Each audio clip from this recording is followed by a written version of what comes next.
বন্ধুরা আপনাদের যাদের এসএমএস এসছে, হ্যাঁ আপনারাকে যারাকে ডেকেছে আপনাদের এমপ্লয়মেন্ট এক্সচেঞ্জ অফিস, হ্যাঁ তারাকে কিন্তু অবশ্যই যেতে হবে আপনাদের নিকটবর্তী এমপ্লয়মেন্ট এক্সচেঞ্জ অফিসে, ঠিক আছে। তো বন্ধুরা আপনারা অনেকেই কিন্তু ভাবছেন যে আমার এসএমএস এসছে কি না কীভাবে জানবো। তো আপনারাকে বলে রাখি, যারা এখন যাদের এসএমএস আসেনি তারা হয়তো অনেকে চিন্তা করছেন যে কিভাবে তারা জানতে পারবেন যে এসএমএস এসছে কি আসেনি বা আমাকে ডাক এসছে কি আসেনি।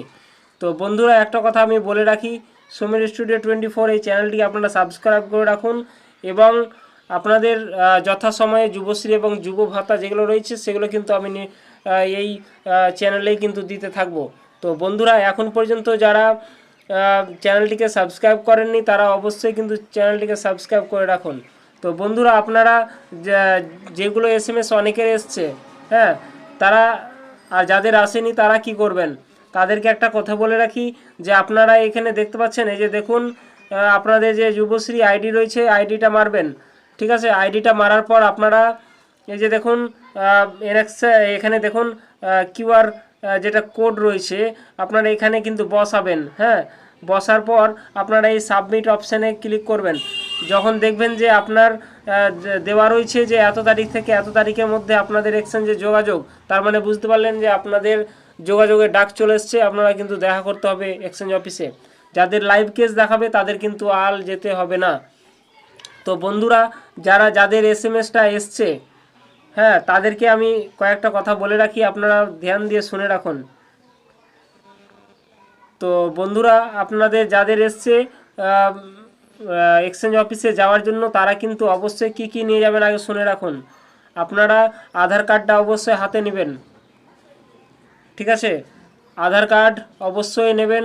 আধার কার্ডের পর আপনারা অবশ্যই কিন্তু যে ইবি নাম্বার লেখা রয়েছে ওই রিসিপ্টটা নেবেন, ঠিক আছে। এমপ্লয়মেন্ট আইডি থেকে যেটা পেয়েছেন ইবি নাম্বার দিয়ে ওইটা, ঠিক আছে।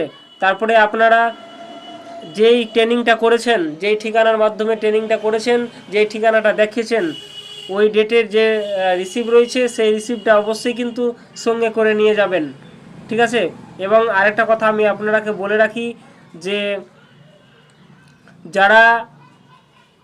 যাদের ডাক এসছে তারা অবশ্যই ওখানে বসিয়ে কাজগুলো করবেন, হ্যাঁ ওখানে বসিয়ে অবশ্যই অফিসারকে বলে কাজগুলো করাবেন যে দাদা বা স্যার আমরা এসছি, ঠিক আছে এই তারিখ থেকে এই তারিখ আমাদের দেখা করতে বলেছে, তো আমাদের এই কাজটা করে দিন, ঠিক আছে। যদি কোনো সমস্যা হয় অবশ্যই অফিসারকে বুঝিয়ে বলবেন, আপনাদের বেকারত্ব যেটা রয়েছে সেটা বুঝিয়ে বলবেন এবং অবশ্যই কিন্তু স্যারকে রিকোয়েস্ট করে আপনার যে এনএক্সার যেটা ভুল এসছে সেটা কিন্তু আপনারাকে অবশ্যই ঠিক করিয়ে নেবেন সঙ্গে সঙ্গে। নাহলে কিন্তু আপনারা মনে রাখবেন যে পরে যদি ওইটা আপনার পরে জন্য রেখে দেন তাহলে কিন্তু আপনাদের জমা হতেও পারে আবার নাও হতে পারে, অনেকেই কেস এটা ঘটেছে। তো বন্ধুরা যাদের এনএক্সার 3 ফিল আপ করতে গিয়ে ভুল এসেছে, নাম এসেছে এবং অনেকেই লিস্ট খুঁজছেন, লিস্ট নেই, ঠিক আছে। লিস্ট একদম আপনি কোথায় পাবেন, আপনাদের নিকটবর্তী যেটা এক্সচেঞ্জ অফিস রয়েছে সেখানে গিয়েই পাবেন কিন্তু, হ্যাঁ। আর যাদের এসএমএস তারা কিন্তু যাবেন, আর যাদের এসএমএস আসছেন তারা একবার লাইভ কেস দেখাচ্ছে কিনা একবার চেক করে নেবেন, ঠিক আছে। তো বন্ধুরা কী বললাম, আধার কার্ড, এমপ্লয়মেন্ট আইডি, তারপরে আপনার যে ট্রেনিং করেছেন সেই রিসিপ্টটা অবশ্যই নিয়ে যাবেন, এই 3টা জিনিস দিয়ে পিন আপ করে দিয়ে আসবেন, ঠিক আছে। তো বন্ধুরা ভিডিওতে আর কিছু জানতে চাইলে অবশ্যই আপনারা কমেন্ট করুন, আমি উত্তর দেওয়ার চেষ্টা করব যেটুকু পারবো, ঠিক আছে। তো আপনারা অনেকেই চিন্তা করছেন যে যুবশ্রী ভাতা এবং যুব ভাতা কি এক, সেটা নিয়ে আমি নেক্সটে ভিডিও নিয়ে আসছি। আর বেশি দিন নেই, আপনারা যারা এখন পর্যন্ত জমা দেননি জমা দিয়ে দেন, ঠিক আছে বন্ধুরা। ভালো থাকবেন, সুস্থ থাকবেন, থ্যাংক ইউ, জয় হিন্দ, জয় ভারত, ভালো থাকবেন।